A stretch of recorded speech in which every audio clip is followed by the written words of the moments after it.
Marina Santos tenait la lettre de démission à deux mains, tandis qu'elle attendait dans le hall silencieux du manoir Almeida.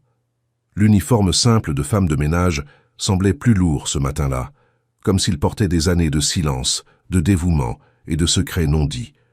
Ses yeux étaient gonflés d'avoir pleuré, et chaque respiration était courte, contrôlée de force, pour ne pas s'effondrer là, sur place. Après 5 ans à nettoyer cette maison, à prendre soin de chaque détail comme si c'était son propre foyer, elle n'avait jamais imaginé que demander son départ serait aussi douloureux. Pourtant, elle était décidée. Elle devait partir, avant que tout ne devienne incontrôlable. Ricardo Almeida descendit l'escalier d'un pas ferme, en ajustant la montre chère à son poignet. C'était un homme habitué aux décisions difficiles, aux contrats de plusieurs millions et aux réunions interminables, mais rien ne l'avait préparé à voir Marina dans cet état. Elle avait toujours été discrète, efficace, presque invisible quand il le fallait, mais présente dans tout. La femme de ménage connaissait les horaires de la maison, les habitudes du patron, les silences et même les mauvais jours. Voir cette jeune femme de 25 ans trembler devant lui éveilla immédiatement une inquiétude. Marina tendit le papier sans lever les yeux. Sa main tremblait tellement que la feuille semblait vibrer dans l'air. « Monsieur Ricardo, voici ma lettre de démission », dit-elle d'une voix basse, presque un murmure. Le milliardaire prit le papier, mais ne l'ouvrit pas. Il préféra observer son visage, remarquant les cernes profonds, la perte de poids récente et la peur à peine dissimulée. Quelque chose n'allait pas, et il le savait. « Vous n'avez pas l'air bien », dit-il avec précaution. « Il s'est passé quelque chose ?» Marina secoua la tête rapidement, comme pour chasser une pensée dangereuse. « Je ne peux pas expliquer. Je dois simplement partir d'ici. » Ricardo fronça les sourcils. En 5 ans, il n'avait jamais entendu Marina parler de cette façon. Elle avait toujours été correcte, directe, presque neutre. Cette urgence ne lui ressemblait pas. Il ouvrit la lettre et lut en silence. Elle était formelle, polie, sans aucune explication. 2 semaines de préavis, rien de plus. Ricardo plia le papier et respira profondément. « Marina, vous faites partie de cette maison. Si vous traversez une difficulté, nous pouvons en parler. » Elle recula d'un pas, effrayée. « S'il vous plaît, acceptez la démission. C'est mieux ainsi. » La phrase sonna étrangement. « Mieux pour qui ?» Ricardo la regarda s'éloigner vers la cuisine, sentant une gêne croissante. Cette nuit-là, il dormit à peine. Il marcha dans le manoir vide, se rappelant de petits gestes de Marina. Le café préparé avant les réunions difficiles, la maison toujours impeccable, les soins silencieux. Ce n'était pas seulement du travail. Il y avait quelque chose de plus, une loyauté qui ne s'achetait pas. Le lendemain, il décida de rester à la maison. Pendant le petit déjeuner, il remarqua que Marina touchait à peine à la nourriture. Ses mains tremblaient et le moindre bruit la faisait sursauter. Quand le téléphone sonna, elle laissa tomber une tasse, s'agenouillant rapidement pour ramasser les éclats. Ricardo s'accroupit pour l'aider, effleurant sa main par inadvertance. Elle était glacée. Marina s'écarta immédiatement, comme si elle avait reçu un choc. « Vous avez de la fièvre ?» demanda-t-il. « Je vais bien », répondit-elle trop vite, trop nerveusement. Le téléphone sonna à nouveau plus tard et Ricardo entendit le changement dans le ton de sa voix. « Je ne peux pas faire ça. Ne rappelez plus ici », dit Marina, avant de raccrocher brusquement. Quelques minutes plus tard, il la trouva en train de pleurer seule dans la cuisine. Ricardo s'assit en face d'elle, décidé. « Quelqu'un vous menace ?» Marina pâlit. « Ne vous mêlez pas de ça, s'il vous plaît. Si vous savez, tout va empirer. » Cela confirma ses soupçons. Personne ne demande à partir en pleurant sans raison. Personne ne tremble ainsi pour rien. Des heures plus tard, Ricardo appela son épouse, Fernanda, qui était en voyage. Il mentionna la démission de Marina, s'attendant à une réaction. Il n'obtint que de la froideur. « Si elle veut partir, laisse-la partir, » dit Fernanda. La réponse le dérangea plus qu'elle n'aurait dû. Ricardo connaissait la différence entre professionnalisme et indifférence, et cela sonnait comme quelque chose d'autre. Le matin suivant, le téléphone sonna à nouveau. Ricardo était assez proche pour entendre une partie de la conversation. Marina raccrocha pâle, demandant une fois de plus à partir. « On se sert de vous pour m'atteindre » demanda-t-il avec fermeté. Son silence fut une réponse suffisante. D'une voix basse, Marina avoua que quelqu'un menaçait de répandre des mensonges, affirmant qu'il y avait quelque chose d'inconvenant entre eux. Des photos truquées, des histoires inventées, tout prêt à détruire des réputations. Ricardo sentit le sol se dérober sous ses pieds, mais il resta calme. « Vous n'êtes pas seul, affirma-t-il.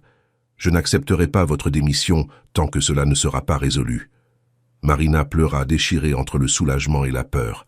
Pour la première fois, elle sentit que quelqu'un était prêt à la protéger. À cet instant, le téléphone sonna à nouveau. Ricardo demanda à Marina de répondre et de mettre le haut-parleur. La voix féminine de l'autre côté était froide, calculée, exigeant que Marina parte immédiatement. Chaque mot confirmait le chantage. Ricardo reconnut quelque chose de familier dans ce ton, une proximité inquiétante. Quand l'appel prit fin, il respira profondément. « Maintenant, je sais pourquoi vous vouliez partir, dit-il, mais je ne le permettrai pas. » Marina le regarda, surprise.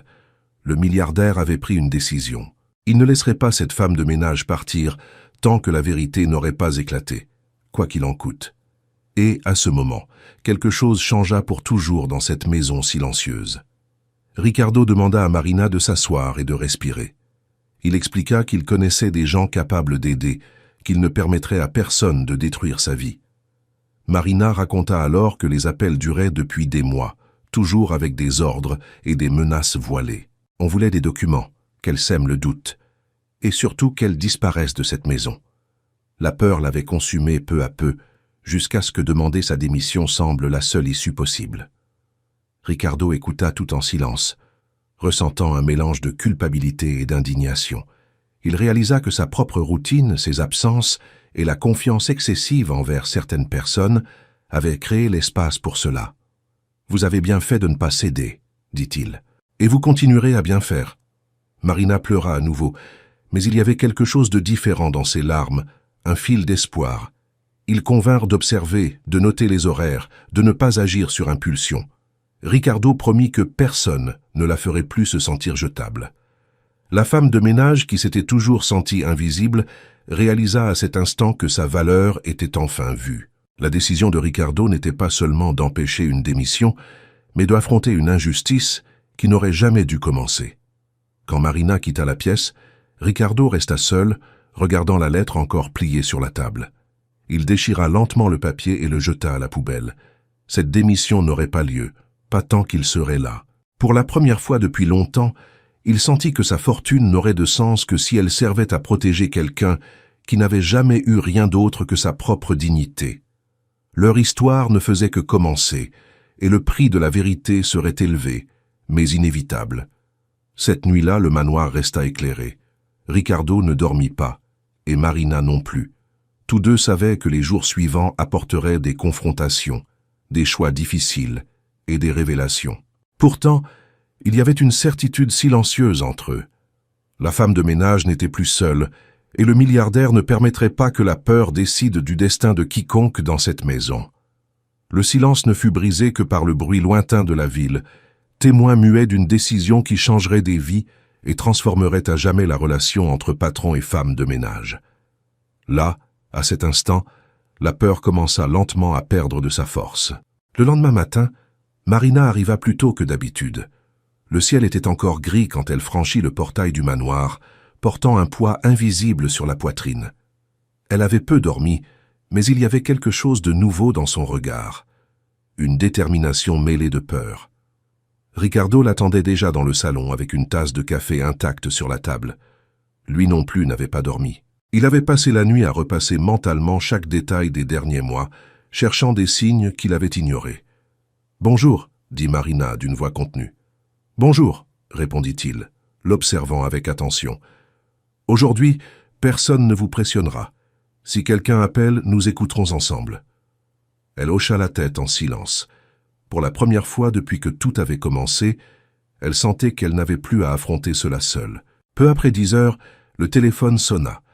Marina se figea un instant puis respira profondément et répondit, comme convenu, en mettant le haut-parleur.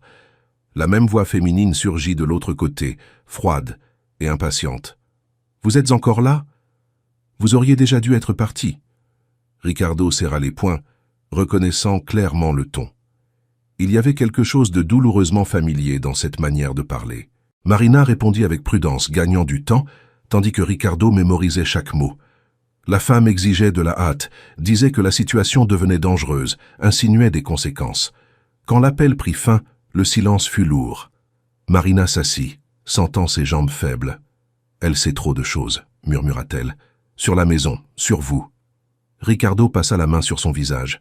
« Cela signifie que c'est quelqu'un de très proche », conclut-il. Il expliqua alors que seuls lui et Fernanda avaient accès à certains systèmes de la maison. Marina pâlit en entendant le nom de l'épouse. « Je ne voulais pas y penser », dit-elle doucement, « mais ça a du sens. » Ricardo décida d'agir avec prudence. Il demanda l'aide d'un ami spécialiste en technologie qui arriva discrètement cet après-midi-là pour vérifier les enregistrements et les accès. Marina observait de loin, anxieuse, tandis que l'homme analysait des écrans et des codes. Quelques minutes plus tard, la confirmation arriva comme un coup silencieux. Des accès fréquents et non autorisés aux caméras de la maison, toujours aux horaires où Marina travaillait seule. Ricardo sentit son estomac se nouer. La trahison n'était pas seulement conjugale, elle était morale. Quelqu'un avait utilisé sa position pour intimider une employée humble, la poussant à bout. Marina pleura, mais pas de surprise. Elle pleura de soulagement d'enfin comprendre. « Je pensais que je devenais folle », avoua-t-elle. « Que peut-être c'était ma faute. »« Non », dit Ricardo avec fermeté. « Ça ne l'a jamais été. » Il assura que cela aurait des conséquences. Marina, encore effrayée, demanda si elle devait partir immédiatement. Ricardo refusa. « Si vous partez maintenant, elle gagne, et je ne le permettrai pas. » En fin d'après-midi, le téléphone sonna à nouveau.